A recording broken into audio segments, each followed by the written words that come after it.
So we're going to start out by looking at the beginning of the Bhagavad Gita. Actually, this is from the second chapter of the Bhagavad Gita. It's called the Yoga of Wisdom. And I want to invite you to, as you're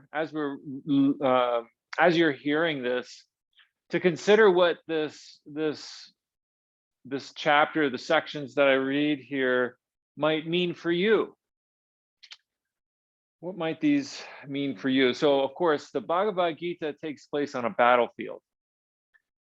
And right there, that's a symbol of what our life can be like at times. We might find ourselves on a battlefield facing our enemy.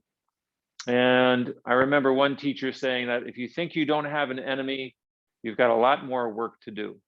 We all have enemies. And how do we deal with the enemy, especially if coming from a yogic perspective, we're supposed to be practicing ahimsa, non-harming.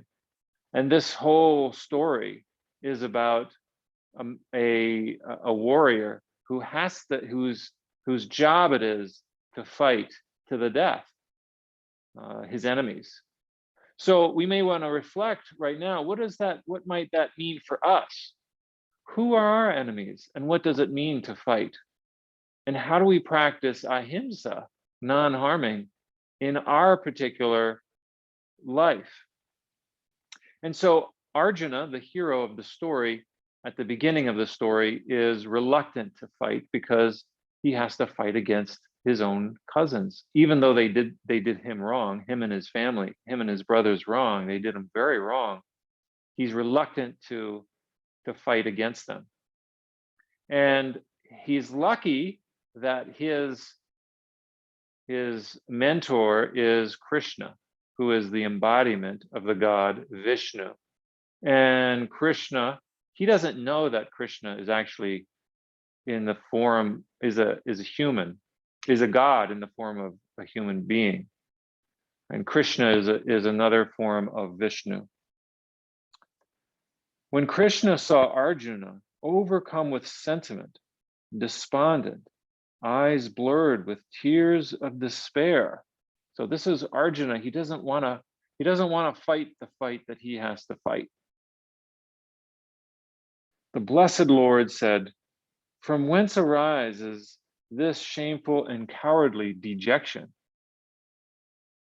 Arjuna, which at this dangerous moment bars the way to heaven."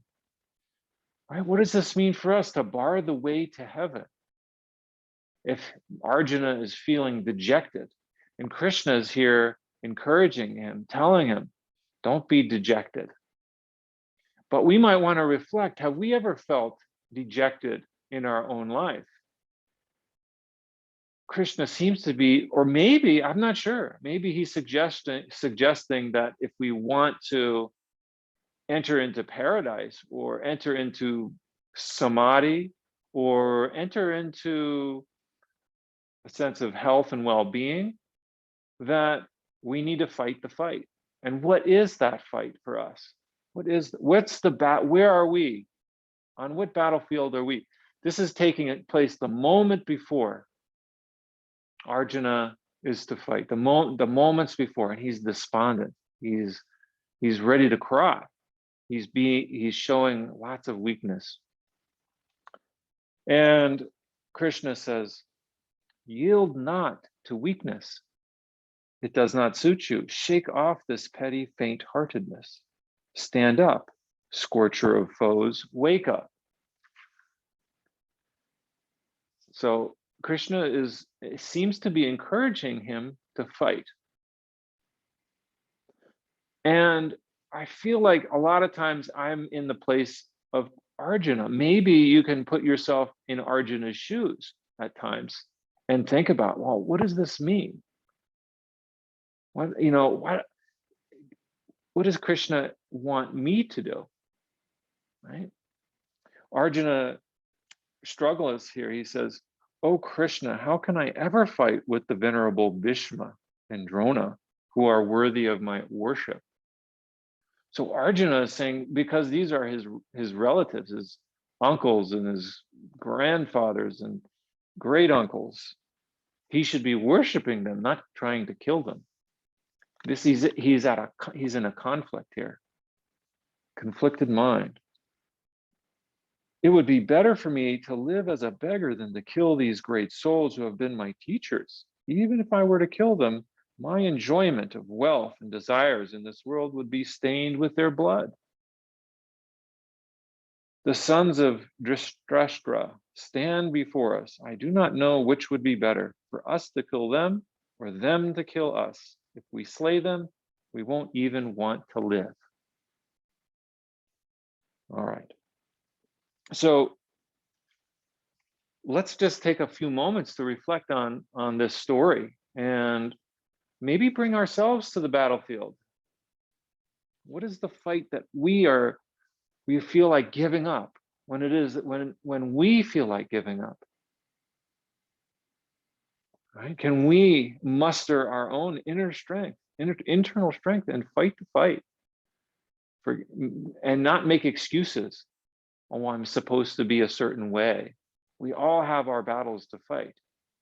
And I'm not saying that we should purposely hurt other people. That's not the message here. But what is our battle? And what excuses are we making to not fight them? Let's just start with plain old how we're feeling in this moment. Do we feel dejected or down, reluctant to even come to a yoga class, our yoga practice? What do we feel at this moment? And can we internally muster the strength for practice? And when we're talking about practice here, yoga is referring to meditative awareness. So alertness in our bodies and minds. So how alert are we? Can we put aside any kinds of distractions and enter fully as if we were preparing for our own death? That's what the Gita is asking us to do, to prepare, be prepared for our own death. It's imminent. What kind of presence of mind are we going to bring to this moment? Right? If you were facing your enemy right here, right now, you were looking at them right in the eyes, what kind of presence of mind would be demanded of you at this moment?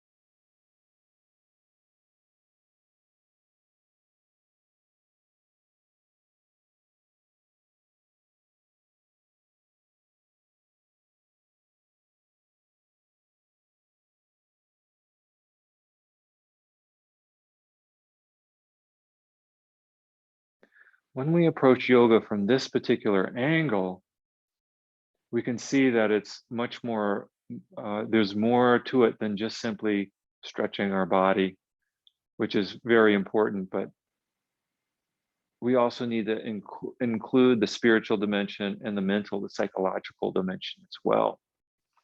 So bringing this kind of presence of mind, sense of urgency, a sense of life and death to the moment, right? And we're just rotating our bodies, right? So let's begin to rotate. Let's begin to rotate our bodies, our upper half around our lower half.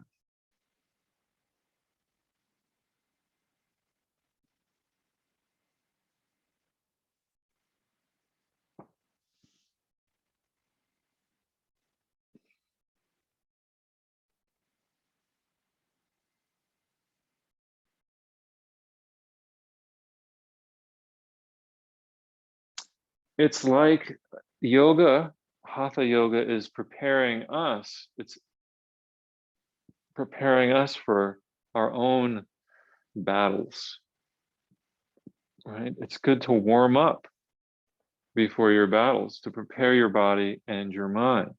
And that's all we're doing here. We're getting ourselves prepared. We are, in a sense, psyching ourselves up.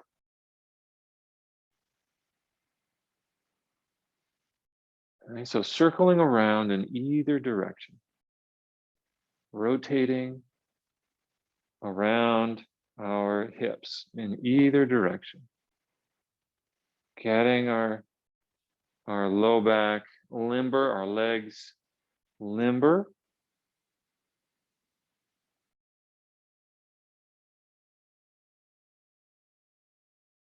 We can rock side to side, just holding our knees, bending one elbow and straightening the other.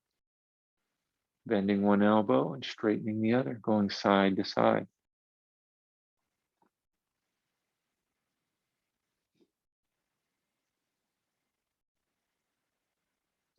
As you bend one elbow, you can look towards the opposite elbow. Right, so looking towards the elbow, the straight elbow. And then as you shift over to the other side, turning your head. All right, we're preparing to wake up the latent energy in our body through yogic practice. That's what we're doing. We're waking up latent energy in our body through movement. All right, let's turn our body to one side, twist, and then to the other side. A few times, side to side.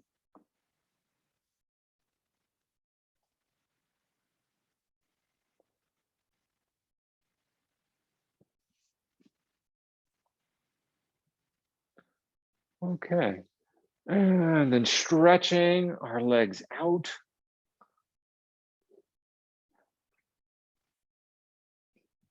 Stretching our legs out, making some circles with our feet.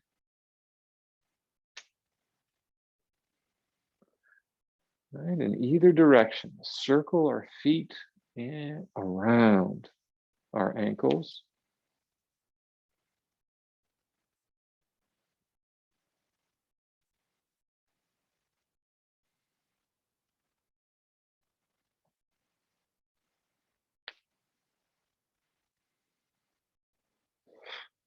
All right. And then beginning to rock forward and backward with our legs straight out in front of us, just rocking. You could use your hands at your back to rock forward and backward.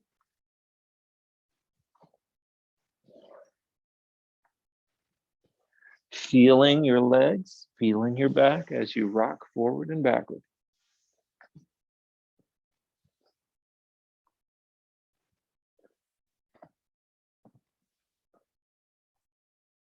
Engaging your core as you lean back. All right. And then let's swing our feet to one side. Come into tabletop, hands and knees. And we're just kind of going into cat-cow.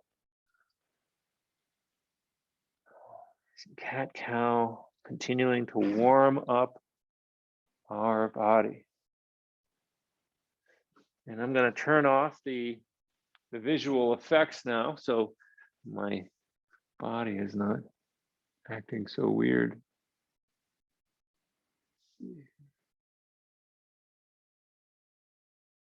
Turn off the virtual background. There we go.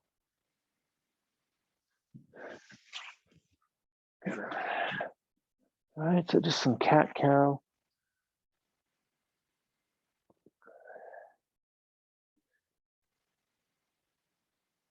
All right, feeling the vertebrae in your back.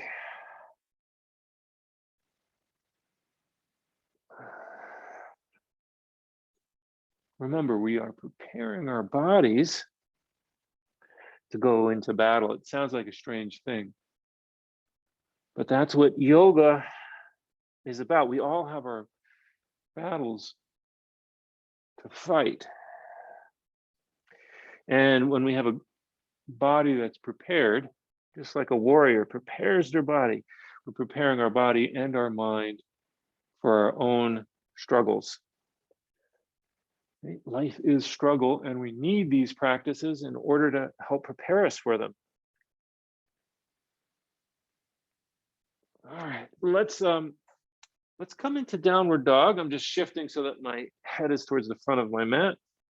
Let's come into downward dog, walking our feet in place, stretching the backs of our legs a bit, softening our neck, shaking our head maybe, and drawing our head down towards the mat. Maybe taking some breaths here. Feel any shifts in your heart as you come into downward dog. Feel any shifts in your breathing, any internal shifts, peace of mind. Arjuna at one point asks Krishna, isn't it just better to be a yogi and meditate? And Krishna says, don't give up on your own duties. It's not necessarily better to be a yogi than to be a warrior, a renunciant. Which is better, the renunciant or the householder?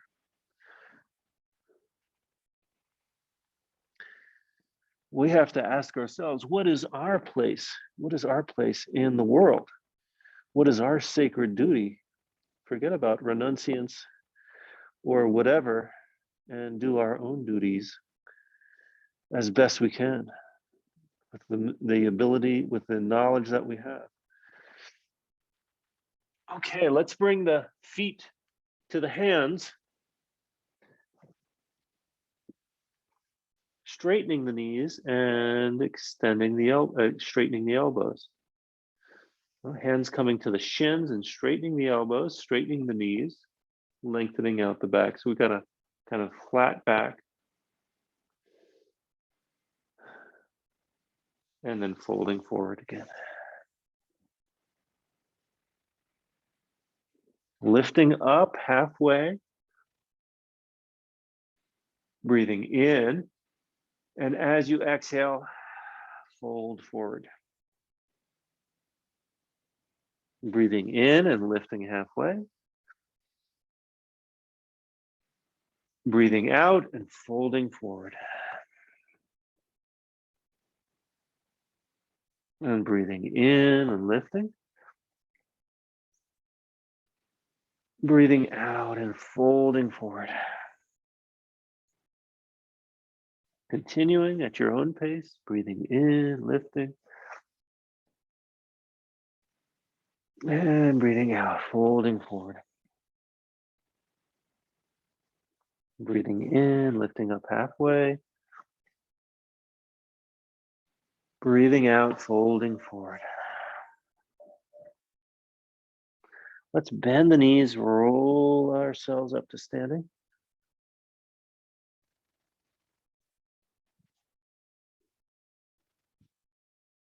Coming to the front of our mat for some sun salutes. Ready? Let's bring the palms together in front of the heart. Reaching up, breathing in. Breathing out and folding forward. Left foot comes back, bend the knees. Maybe lower the left knee if you want to. Lifting the chin a bit here and lowering the hips down. Exhale the right foot back.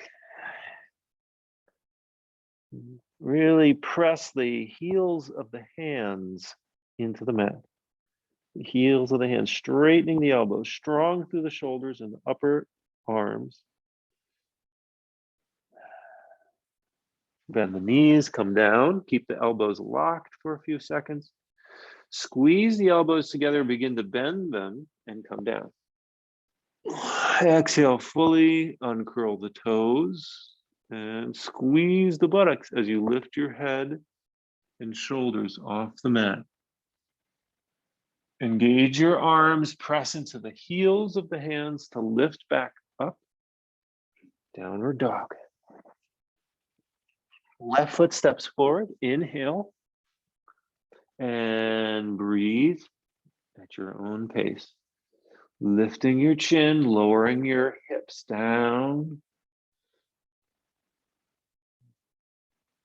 Stepping the right foot forward. Straightening the knees. Lifting the head and arms up overhead. Breathe in. And bring the hands together in front of the heart. Exhale. Inhale, arms up. Exhale, arms lower down. Keep mindful of the shoulders here as you release the hands down. Bend the knees, right foot back, straight through the elbows. Elbows are straight. Left foot comes back. Heels of the hands pressing into the mat. Lower the knees, elbows straight. Squeeze the pectoral muscles together. Squeeze the elbows together. Begin to bend the elbows as you lower down. Exhale fully and push up. Heels of the hands. Downward dog. Straighten the elbows, shoulders strong. Right foot comes forward.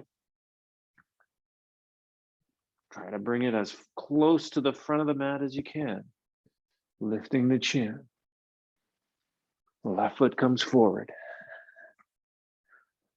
Rise, arms overhead. Hands together. Lower down with mindfulness. Inhale up. Exhale, fold forward. Left foot comes back. Right foot comes back. Lower the knees. Go down all the way. Exhale fully. Inhale up. Exhale, down dog. Left foot forward. Followed by the right. Hands sweep up and together in front of the heart. Inhale up. Exhale, fold forward. Right foot comes back. Left foot comes back. Lower the knees and come forward and down. Inhale up. Down dog, exhale. Right foot steps forward, and this time, drop the back heel, lift the hands, lift the head, and warrior. Reaching up, warrior. Let's pause here. Coming into, this is where the battle begins, right? The warrior is ready to fight. Reaching the arms up. What does it mean to fight? Who are we fighting and how do we fight? These are our essential questions. What are our weapons? Right, warrior. And lower the hands back down to the front of the mat, stepping the right foot back, downward dog. Lower the knees, go down all the way. Peel up to downward dog. Left foot comes forward. Drop the back heel. Lift the arms, head, shoulders up. All right, great. And pause here for a few breaths.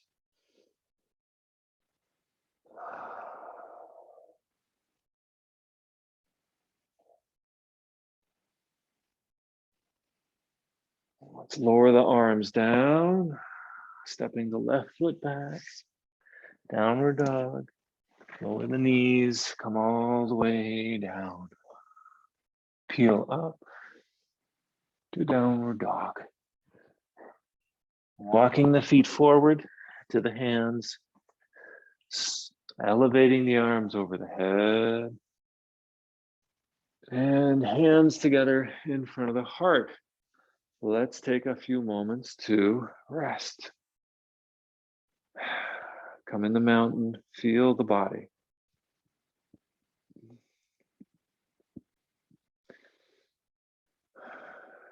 Notice if there's any shifts in the body or mind.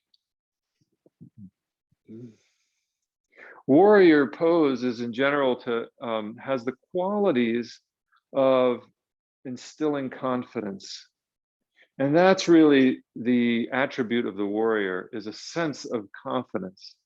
Arjuna lacks that sense in this part of the story. He lacks that confidence because he doesn't know who he is.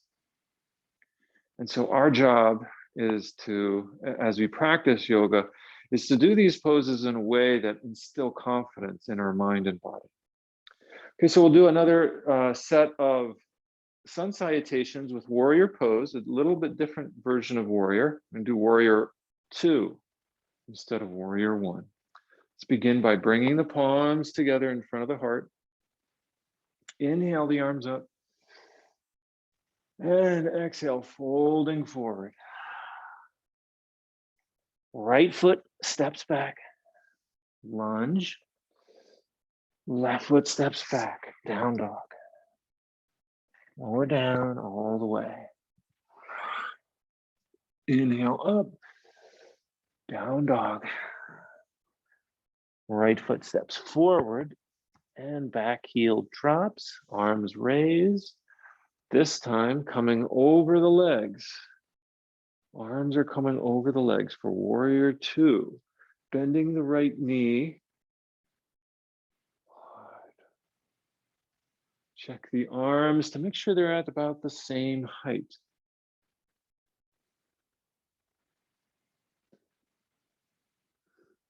Remember to breathe. And straighten the front leg. Let's bring the right arm down, left arm up. Triangle.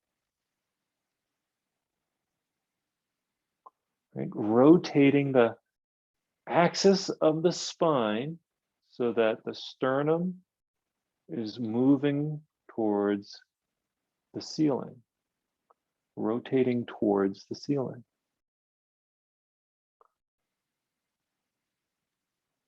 Maybe lifting your chin. Lower the left hand down to the mat, to the front. Right hand down, right foot steps back, downward dog. Lower the knees and come down. Inhale up to downward dog. Left foot steps forward.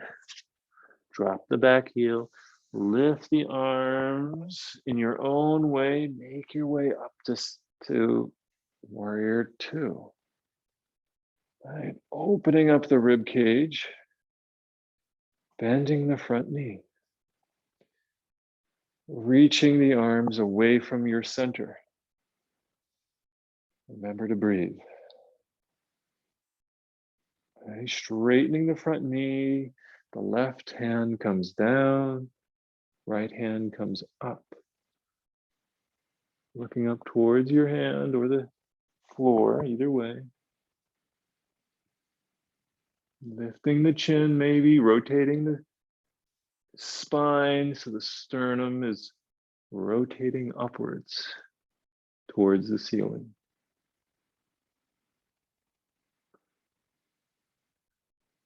Let's lower the right hand down to the front of the mat in your own time. Bend the knees. Left foot comes back, downward dog. Lower the knees and come down. Push up a little bit, stretching the muscles of the core. Back to down dog. Walking the feet to the hands. Sweep the arms overhead. And draw the palms together in front of the heart. Let's pause here. Feel the body. Find your breathing.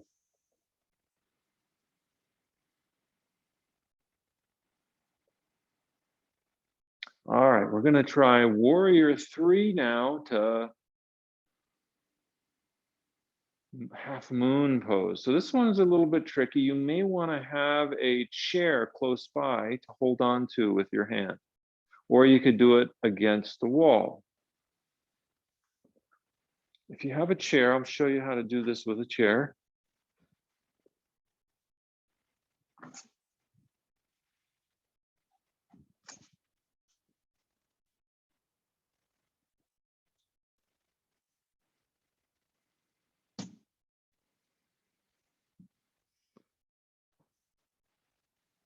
I have the chair to the front right of my body, front and a little bit to the right of my body.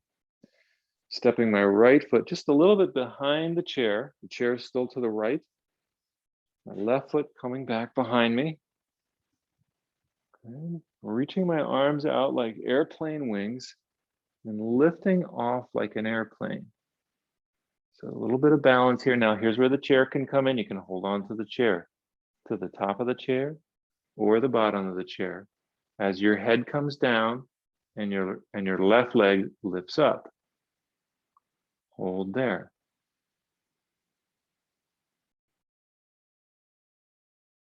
If you feel comfortable, you can lift your arm off of the chair. You could also use a wall here. And then begin to lower the left foot down as you lift the head up. Let's try that on the other side.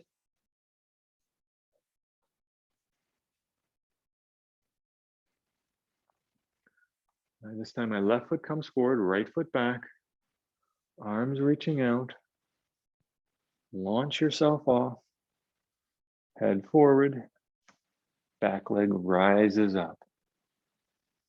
And hold. Breathe.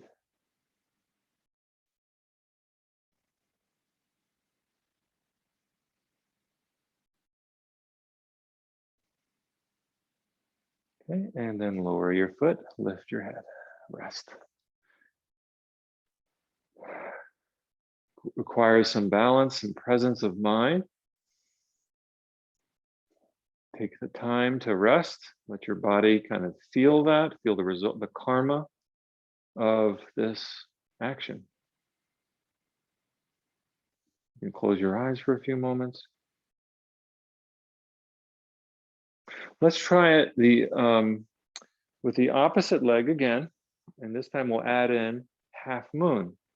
So here's where it becomes a little bit tricky because we're going to be rotating on the axis of our spine. All right, so let's give it a try. Right foot is just behind the chair. Left foot is the back foot. Arms raised like airplane wings. Launching off. Coming into airplane. And then bringing the right hand to the base of the chair, left hand comes up. So this is half moon. You can bend your right elbow if you want to, lift and keeping that left leg engaged, especially your glute and your low back. As you lower down, if it's comfortable for you, if you feel you can do it, you can bring your hand down to the floor, maybe. But continue to engage your low back, your left leg. 3, 2, 1. Okay, slowly begin to lift the head. Slowly, keep the leg lifted. And then, as you're ready, bring the left leg back down slowly. All right, rest. It's important to rest here and to do these with great attention. Otherwise, we can hurt our back. So really listen to your body. Feel the results of what you've just done. See if you can learn anything from it. All right, let's try going to the other side. This time the left leg is forward, right foot is back. Arms come up.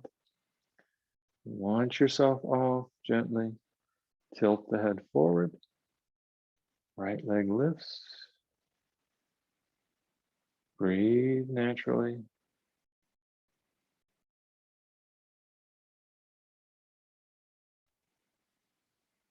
And then when you're ready, you can place that hand on the chair, left hand on the chair, right hand coming up, lifting the right leg.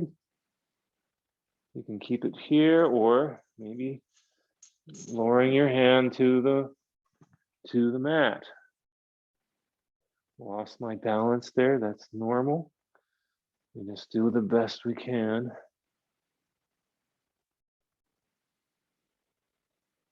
Right? And we fall, we get back up. Okay, when you're ready, 3, 2, 1, beginning to lift slowly, lifting the head, keep the low back engaged.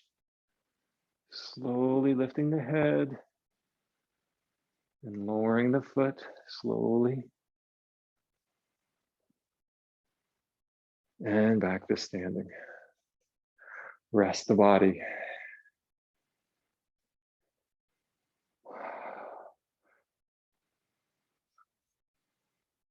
All right, we're gonna do one more back bend. One more back bend. For this one, you'll need a block or two, or a thick book or two. Book as thick as a Bible or thicker. An encyclopedia. I'm using 2 bricks and I'm stacking them one on top of the other.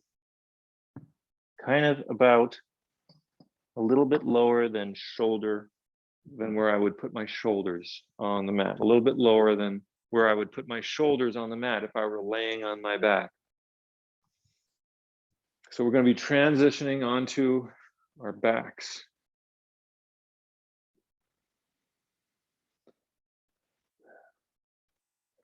So consider like where your body would be on the mat and then kind of judging it from there. We want to place our kind of the center of our back just below our shoulder blades is where we want to have our back land on the bricks or the blocks. And that really opens up the ribs,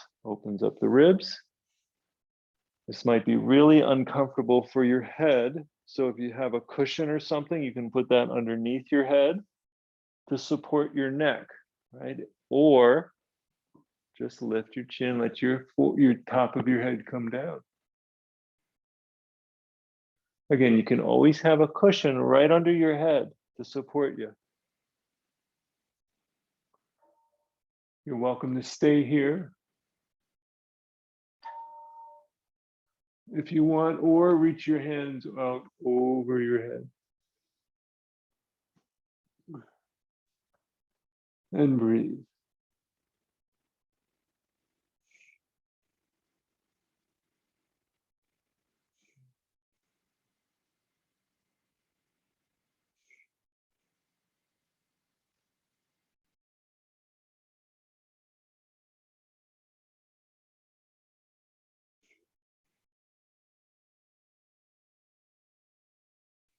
Taking some big breaths here.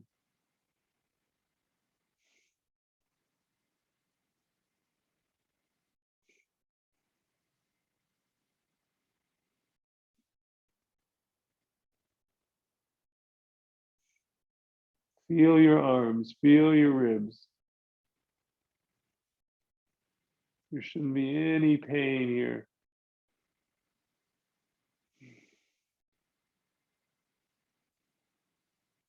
You're beginning to bring the hands back to the sides if they're not there already. And slowly engage your neck muscles, slowly lift your head. Not too fast.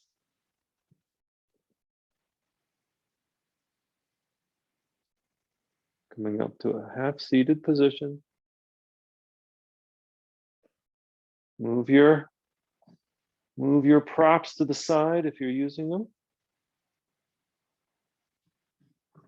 And lower back down onto your back. Rest. Take a moment. See what it feels like to rest without any props under your back.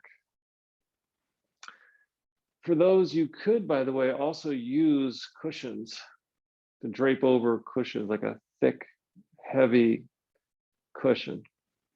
You can drape your back over that instead of blocks. All right, let's roll our arms and legs a few times. Moving into deep relaxation. So opportunity to now, we've fought the fight. Now we let everything go. We accept our karma. We accept the results of our actions. We have no guilt or shame about taking a rest. And we know we've done the very best that we can here. So we let everything go, all our efforts go. Now we put effort into being effortless, which is a kind of effort. Okay, let's take a deep breath in and hold it. Squeeze the legs, squeeze the arms, lift up the head, arms, squeeze, make fists with your hands, squeeze as tight as you can, all the muscles in your body, including your face, and release.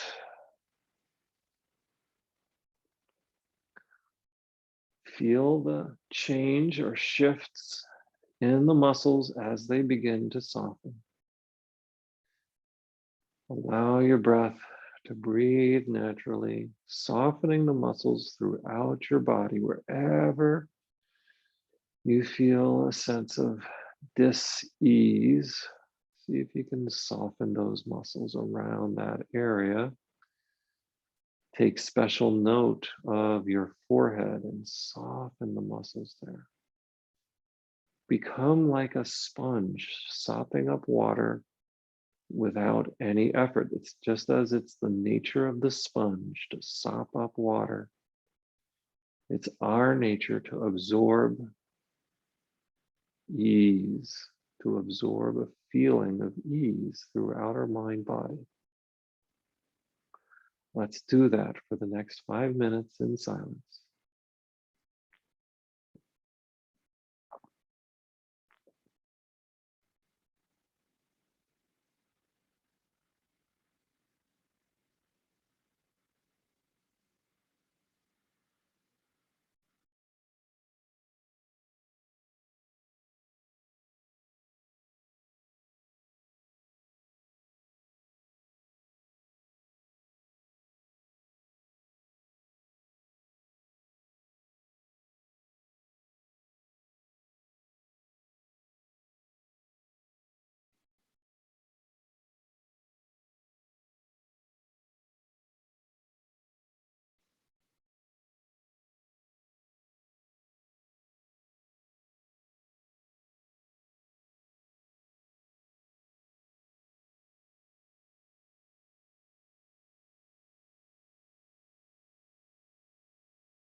Okay, then as you're ready, beginning to wiggle your fingers and toes, rolling your legs and arms, rousing yourself if you dozed. That's totally okay. Many people do. You might sometimes find yourselves going to another place altogether. So take your time to return your attention to your body, to the here and the now, by wiggling your fingers and toes and rolling your legs and arms a few times. Find your way back through your body, back to this life where the battles are, where the battlefield lives. Feel free to stretch your arms out if you like. Bring up your knees, maybe windshield wiper your knees side to side a few times, waking up your back a little bit.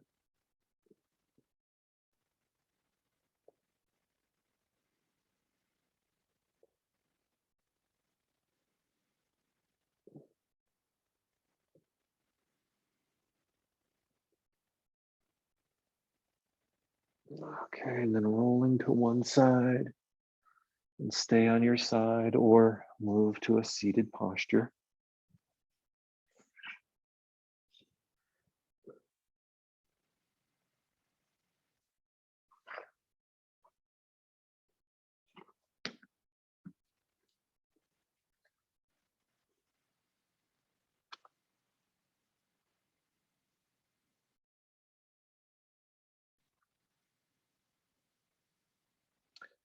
So in this story, coming back to the Gita, Arjuna says, I won't fight, and became silent. Now, don't confuse this not fighting with um, kind of civil disobedience. It's not that at all. It's more of giving up on oneself. And listen to what happens, the response to it. Krishna seemed to smile. Right? Krishna seemed to smile and spoke these words to the despondent warrior in between the two armies. You are grieving for those who should not be grieved for, while uttering would-be words of wisdom. The wise grieve neither for the living nor the dead. So Krishna cuts through his delusion. You grieve for those, we think we're supposed to grieve for everyone. And Krishna's saying, don't grieve for your enemy. Don't grieve for the wicked. And Arjuna thinks he's speaking words of wisdom. So we need to discern between false wisdom and true wisdom. The wise grieve neither for the living nor the dead.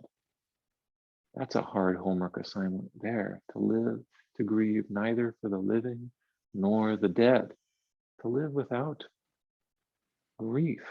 What would that feel like in our bodies? To grieve neither for the living nor for the dead. This is another way of entering, I think, the present moment fully. So let's reflect on this. Let's take some time to chew on these words, living, grieving neither for the living nor for the dead.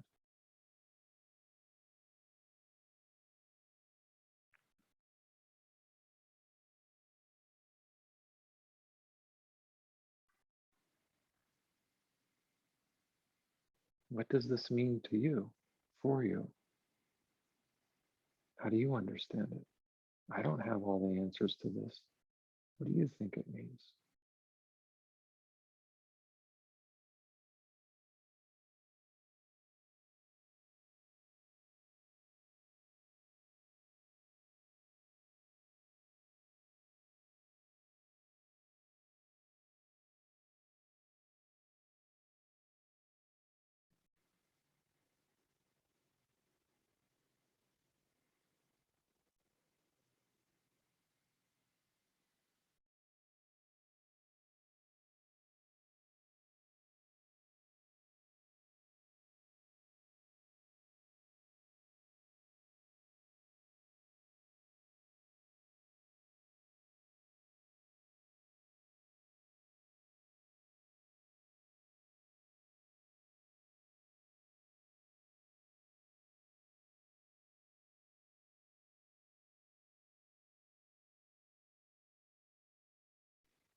And closing our dedication.